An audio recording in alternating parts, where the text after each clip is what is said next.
Good morning, good afternoon, good evening, depending on where you are in this world. This is Hejin Lee with a morning update on this beautiful Thanksgiving holiday morning for Bitcoin. Clearly, we have quite a bit of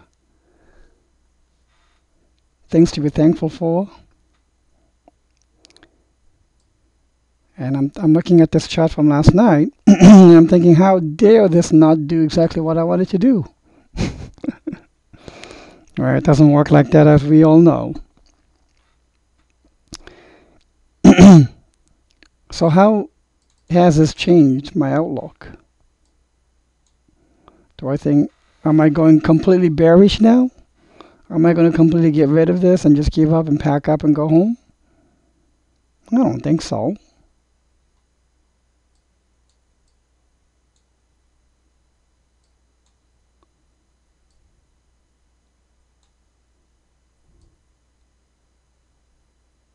I will simply modify and see if this was a bull wick, a bullish wick.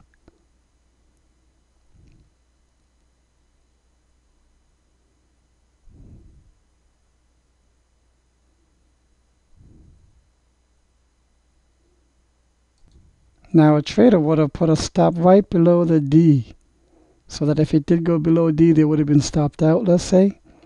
But it just about equaled it, I think.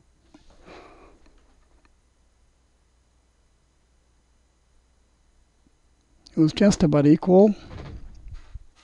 And if this is a bullish wick, it's already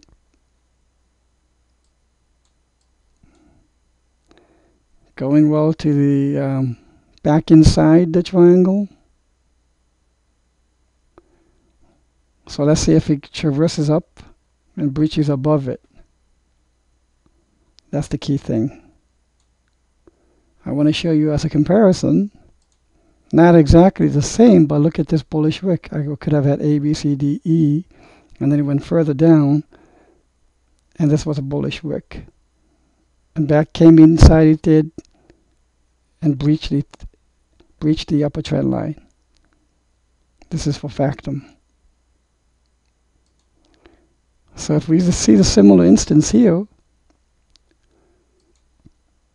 this is a bullish wick. Price has already just gotten back inside the triangle again.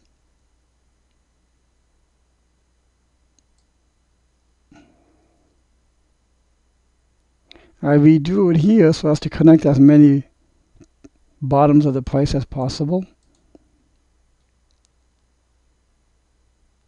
Now this is A, B, C, D, E, but you might say, but shouldn't E be here and that'll be too low? No. I'm going to keep E here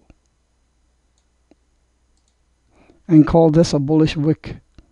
So this A, B, C, D, E as it is an event, and then bullish wick is a separate event. And let's see if we see anything above 82.68 today. That's only not even $60 away from current prices. That should be easily done. Now here is the MACD that didn't listen to what I was telling it to do. So disappointed. But remember when I said change is the only constant you will see in technical analysis. When you see change happening like that, it's the only change that you're going to see. And because change is the only constant, what do you have to do? You have to constantly be flexible and adaptive. So what does that mean? Here, I made a projection, didn't get it exact, no worries. You know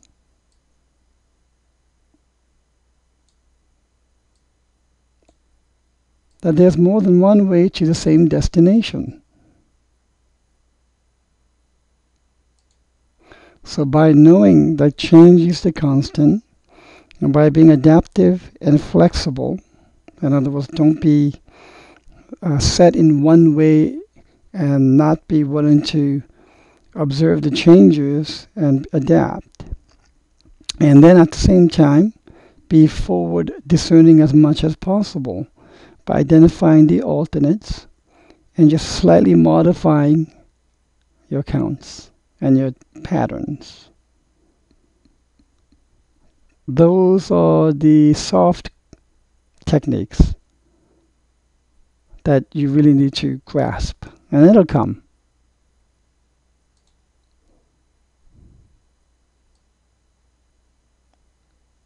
Move that right there. I'll come back here and I'll see if I can label this as a bullish wick.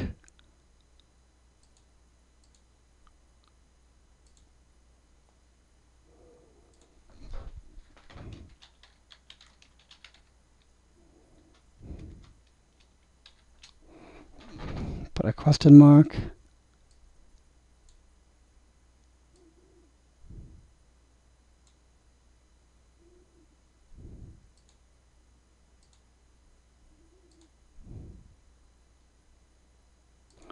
So from a alternate perspective, what if price just goes down here? Well, we've got an A, B, C expanded flat potential. Would I be surprised? No. Remember the other night, I had covered that as an alternate scenario. Then I wouldn't be surprised. Then I would readjust what I have to do next. If I want to ladder in, I'll ladder in at the terminal end of that C, if that's what happens. But we're not there yet, so let's see if this breaches 8268. Check out Bitcoin Cash.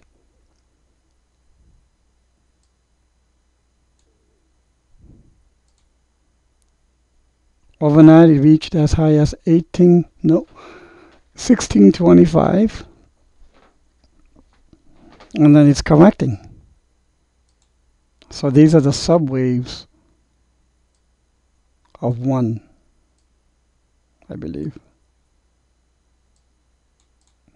So we have 5, which is 1, AB, XWXY, which is 2, and now we are in a wave 3 of a higher degree.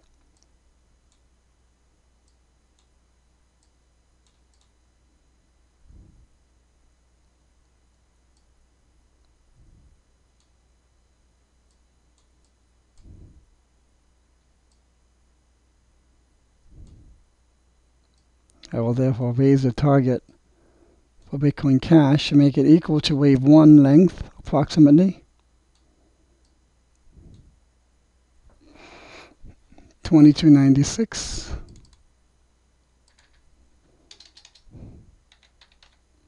For now. Now this wave 2 could go lower. That's possible.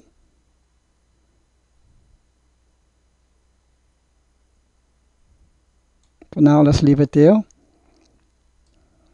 little to the right, since time has elapsed.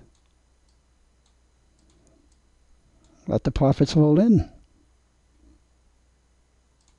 So going back to count the higher degree of trend, what I was saying earlier was these 5 waves are subwaves of a higher degree wave 1.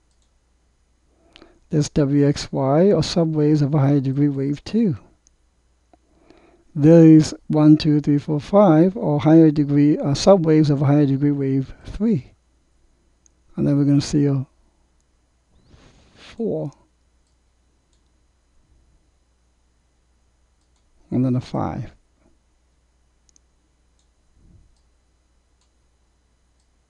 If this is correct, we've got some pretty high levels to see if we can hit. Now for Elliott waves, the further out in time you are, the less accurate it becomes. Why? From here to here, the amount of change events will be a lot less than from here to here. The number of change events is a lot more possibilities. And that's really important to understand why the longer time frame in projection you have, the less accurate it becomes. The number of change events that can happen from here to here is a lot less than from here to here, where wave 5 is. That's why, same thing with when you go to a bank. If you take a short-term 3-month CD, you might get maybe 0.25%. Isn't that disgusting? 0.25% at a bank. But the reason why it's 0.25% for 3 months versus, let's say, 1.25%, which is also disgusting, for, let's say, a year, 1 year CD cash deposit, is because the bank sees it the same way. The time of 3 months is a lot less risk than the time of 1 year. The reason is the number of risky things that can happen in 3 months is a lot less than it can happen in 1 year time frame. I hope that makes sense. I hope that was helpful.